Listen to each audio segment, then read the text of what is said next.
Well, I guess this will be called kind of a comeback to this channel.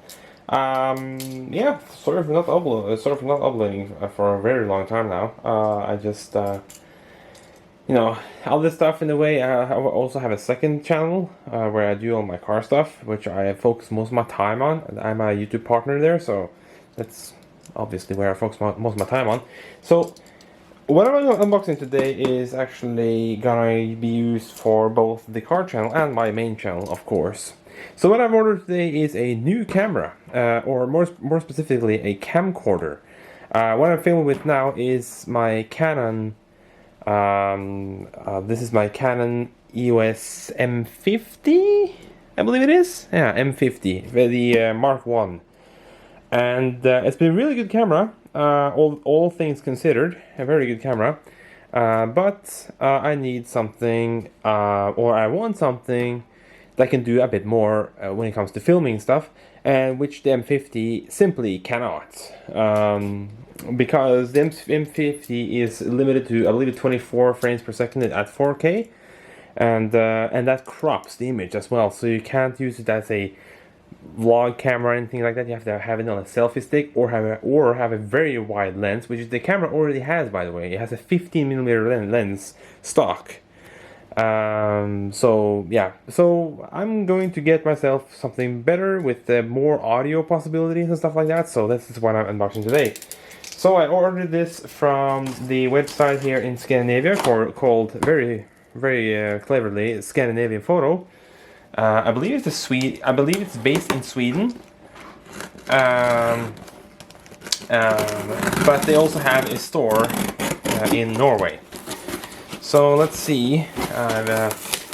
I've done so much research. I was planning to buy myself a Canon camera. I believe the HF70, but the problem with that is that won't give me my full 30 or 60 FPS 4K video that I want. So. Also, I have a little new light setup here. Probably looks pretty okay. So, a lot of paper here, packing paper. Little order information, I'm gonna put that there. So I ordered a 2-pack 64 gig really fast SD cards. We'll see if these will be enough storage for me for you to be using with this camera, since it records at 4K 60. And I believe it's a 100 megabits per second or something like that. Pretty decent speed. So, well, the box is way bigger than any of my earlier camera boxes, that's for sure. So here we go. The HC-X2000. And why did I go for the HC-X2000 and not buying the HC-X1500, which is without the top handle, and the SDI video out, and just buy the top handle by standalone? Because actually in Norway, from what I found, the 1500 with top handle separately is the same price as this, or actually in some cases even more expensive. This was 22,000 Norwegian kroner, which is what is that, like in today's conversion rate? What is that? Like $2,100 or something like that. I don't know. That's Norwegian pricing or something like that.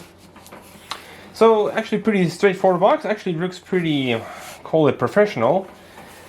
Includes a power adapter. Yeah, records that, you know, UHD resolution, stuff like that. Like all the things I wanted. It has live streaming support. You can set up this with live streaming to YouTube and I believe Twitch, if I'm not mistaken. Because it's wireless, you can actually set it up wirelessly. So yeah, nothing there, and yeah, it's pretty much the same there. So unboxing the camera should be pretty straightforward. It's just a simple cardboard box with some tape on it. So I gotta do that here.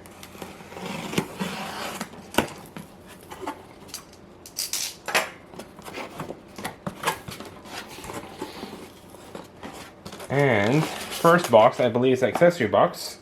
So let me get out everything which is in the box here, and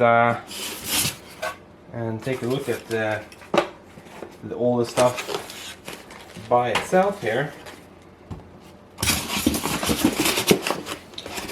There we we go. I'm gonna place this back here.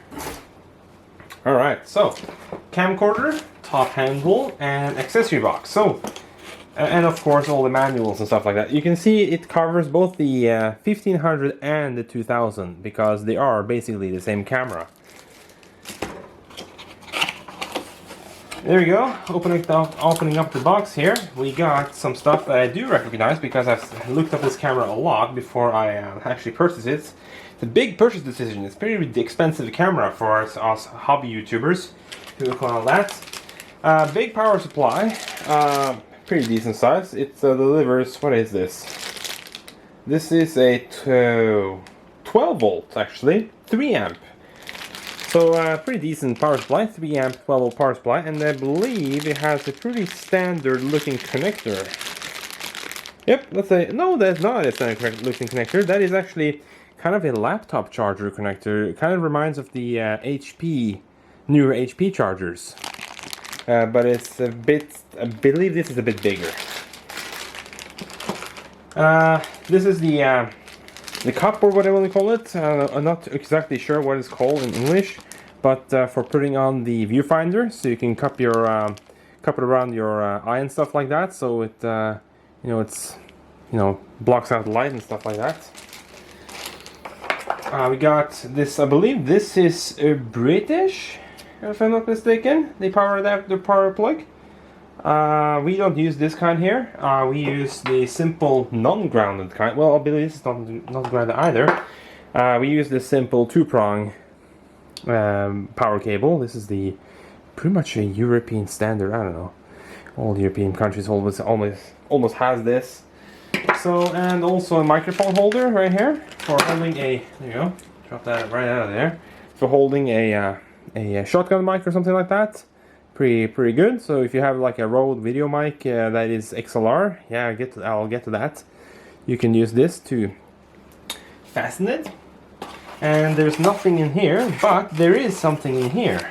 And this is the battery pack, which for me, who are used to DSLRs and small camcorders, this is a big battery compared to what I'm used to. So pretty okay, decent size. Has a power indicator, which looks like it is actually out of power. Ah man, that's a bummer. I have to plug it in. So this is a 7.28 volt, 5900 milliamp hour battery. So a pretty decent size actually. But you should have a bigger size when you're recording 60 FPS video, or rather 4K at all, because the camera I'm filming with now doesn't hold. I believe it doesn't even hold an hour if you record 4K, and I believe also the camera overheats if I go too long. So we'll see if I can keep it inside the record limit here. So taking out the camera, wow, that's something else compared to what I've had before. I have another camcorder actually from Panasonic also. I'm actually gonna run over and get that because I'm gonna show a little size comparison here. So this right here is my old camcorder. Also does 4K, but only does at 30 FPS, I believe, or it's 25. I'm not really sure actually. I can't remember. The thing with this camera is it's pretty okay, little point and shoot, like a little camcorder, like for picking it up and filming something quickly. Pretty decent autofocus, pretty decent audio, stuff like that. The only bad thing is I don't like it. It charges with a USB charging cable that enters into that plug right there, and it has a pretty small battery. I mean, compare that to this. Yeah, that's something else. So not a big battery, doesn't hold 1 hour. It barely holds 1 hour of battery when you're filming 4K. But other than that, has a Leica lens, stuff like that, good stabilization, stuff like that. Pretty okay little camera actually. Yeah, no card in it right now. So yeah, pretty okay little thing. Has HDMI out, stuff like that. Like everything you need. Also, why about this camera? It has a external microphone input and a shoe mount to attach that said microphone. So pretty okay little thing. But the thing I don't like about this thing, you have to do so much work after filming with it to keep the colors up to spec, if you want to call it that. The color I mean, the colors of this camera is not really that good. That's why I'm filming with Canon today, because Canon are known to have really nice warm colors when recording videos. This has very flat color map, or what do you call it? It's very boring looking colors, not that lively, if you want to call it that. So, you know, and also low light performance on this is pretty horrible compared to what the Canon can do. But I know that this camera is not. Neither this is very good in low light, but it will be better than this. That's for sure, because I've seen so many comparisons from this camera here. So, camera itself, the top handle here. So it's in this protective. I believe this is paper. I don't know, not really paper, some kind of plastic paper thingy. So here we go. Here's the top handle right here. Has a little, I believe it's a cover. Yeah, flip it up there. Cover for blocking all your adjustments, stuff like that. There is your connector there, goes into camera, and there is your screw, which is spring-loaded to fasten it through which looks like a tripod mount screw. I believe it's the same thread. Also here, 2 XLR inputs with phantom power, so that's pretty nice.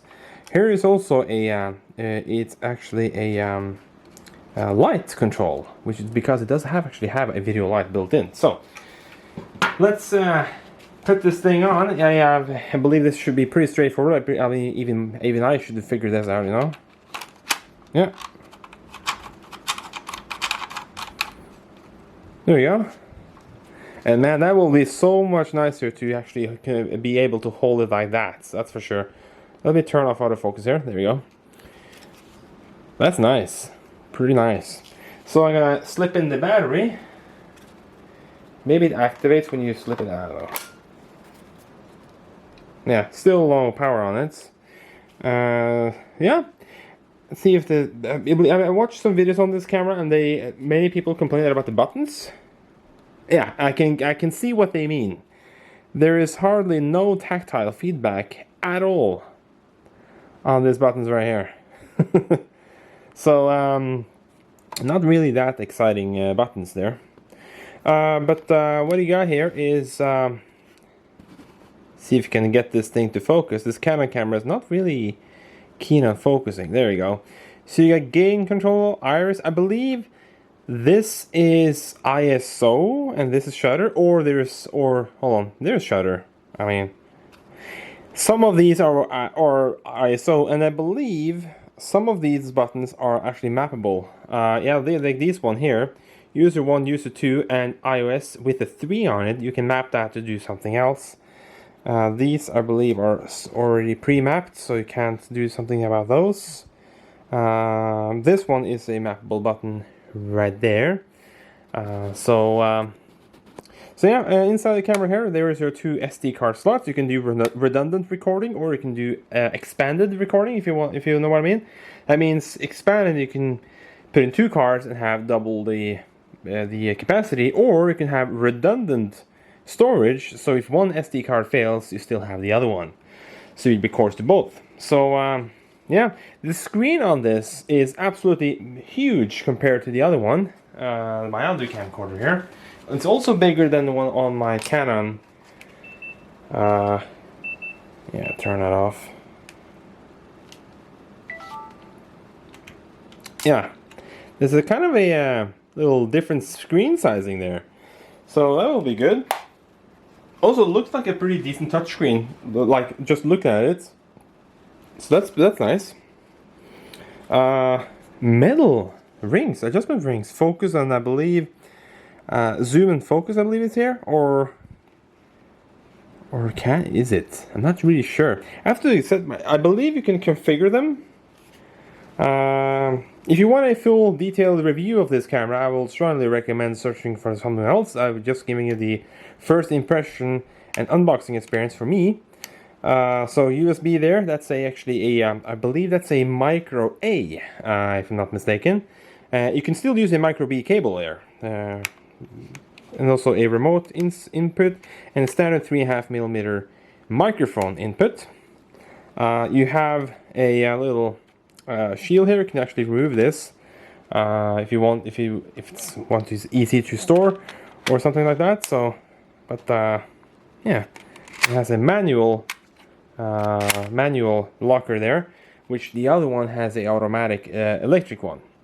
So yeah, let me see if we can get some power to this. I'm pretty sure this is dead. So yeah, it's pretty dead. So I'm gonna connect up the power cables here, and it does have a charging indicator, so that's nice.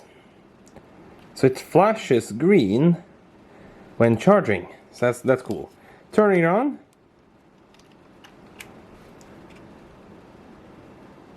Yeah, here we go. Let's set the date and time. Let's see, you can turn on this light a bit so you can see the screen a bit better here. So time zone, this is plus 1 hour. It's a bit of a laggy display, I will tell you that much. It's but that's good if so you don't accidentally touch something here. So I believe I mean, that's nice. This is time, yeah, a 24-hour time zone. Let me see here. What is the time? The time now is 1941. So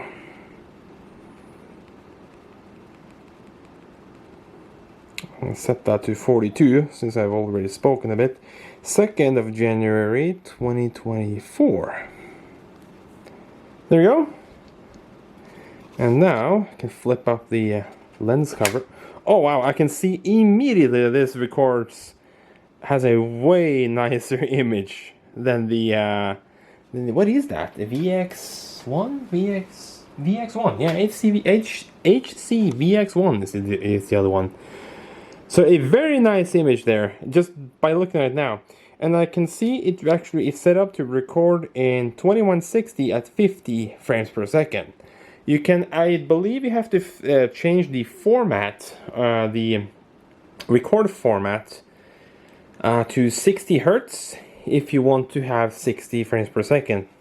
So I'll be looking into that. You can also see here there's a volume meter, or VU meter here, down here. So you can see I'm talking now. It has, I believe, it's not an average slider, that thing, but I don't know if you can press it and do something. No, I cannot do that. There's probably some buttons you can push. So let me see what these D rings does. So this is a focus ring, the front one, and the other one is the zoom ring. Yeah, zoom ring.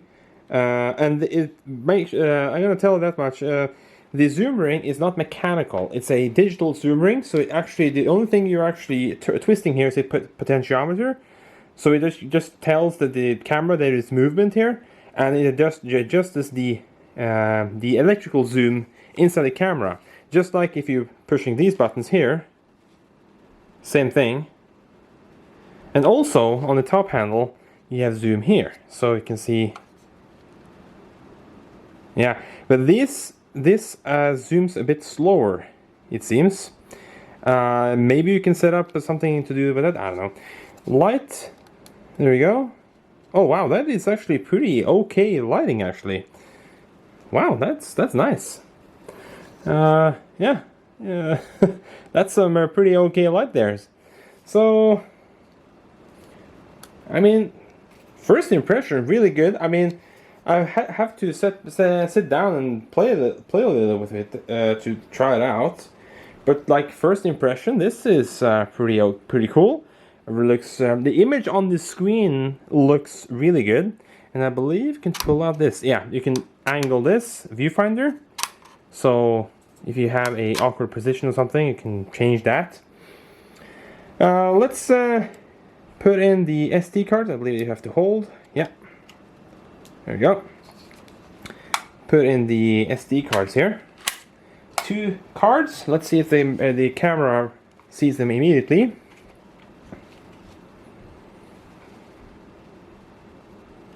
Also, we have a flashing indicator there, showing what it's doing. Format error 1 and 2.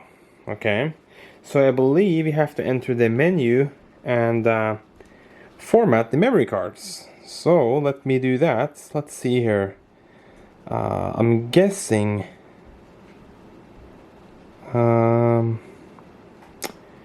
Nope. System? Yeah, there you go. No. That's record formats. Oh, we can do actually... You can do HEVC at 200 megabits per second. So that's nice. You can do both 50 and 25. So, but let's see here. I have to go to, I believe, the recording then. Card slot 2 function. Format media. Here we go. Slot 1. Are you sure?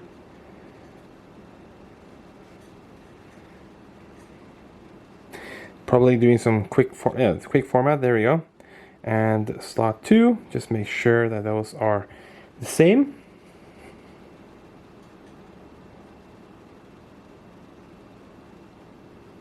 There we go. And now we should be ready to shoot. It tells me that I have 41 minutes of recording if I record redundantly. I'm not sure how to set it to record. Here we go, probably here. This is probably Simon. Why is that? 41. Okay, so now I believe it's recording to both cards at the same time. And if you go into here, recording, and select this, and go to relay record, I believe it goes to one card and then the other. Yeah, I can see it's a flashing yellow or the yellow light on the primary card and the green on the secondary. So now I believe it actually records to one card and overlaps to the next card. So that's nice. I will tell you this much, this camera is way heavier than I'm used to. This is even more heavy than my old DSLR. So, well, that may be something to get used to, but that'll be fine. Video out settings, HDMI setting, I believe you can... Yeah, you can actually set... Yeah, set something HDMI. I'm not really sure all these settings here. As I said, you have to look at somebody else's video if you want a pretty good detailed look on this camera. I'm by no means a professional on this kind of a camera here. I'm just showing you as like a, what do you want to call it? As a call it noob. What I think and how I kind of set it up and what I think about it. And so far, I believe if you shut it, yeah, it turns off, and I believe, yeah, way straight up if you flip it up. But if you turn it off manually, like that, and flip it close, and then open it up, it will not turn back on. Yeah, exactly that's the same as my old Panasonic camera.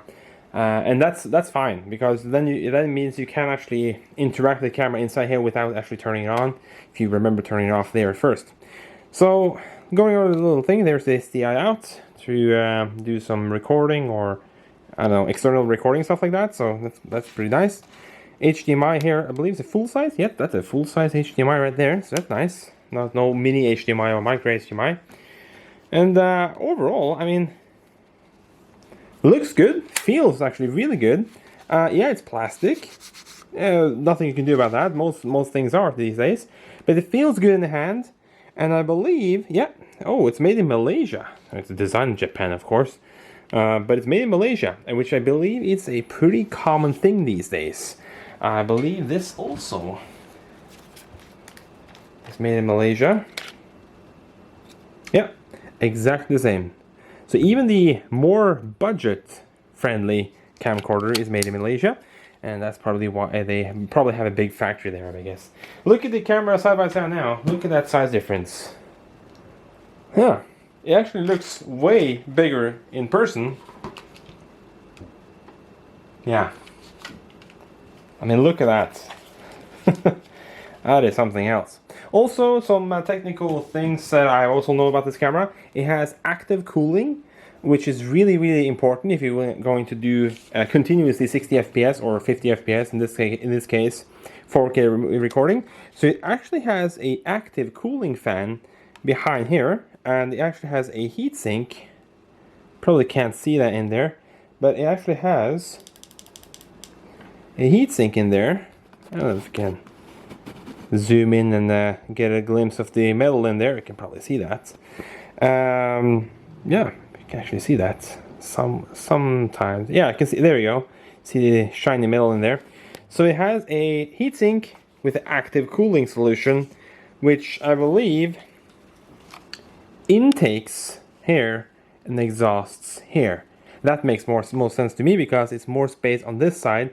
It's I believe it's a flat blower style cooler fan that sucks in air on one side of the fan and pushes it outwards on the side. And I believe it's to suck in air here and blow it out here. So, and that's probably also temperature controlled and automatic, fully automatic. You don't have to do anything to make that work. So, and it should be pretty quiet, I hope. But yeah, that's pretty much it, I guess. Not much else to tell you about it. Actually, it's a very good camera. You have to sit down and learn a lot about this camera because there's a lot to learn if you have not used a proper camcorder before. This is something that I've not done before. I've never touched a camera like this before, so this will be a first for me as well. And I believe it will be a fun experience to learn.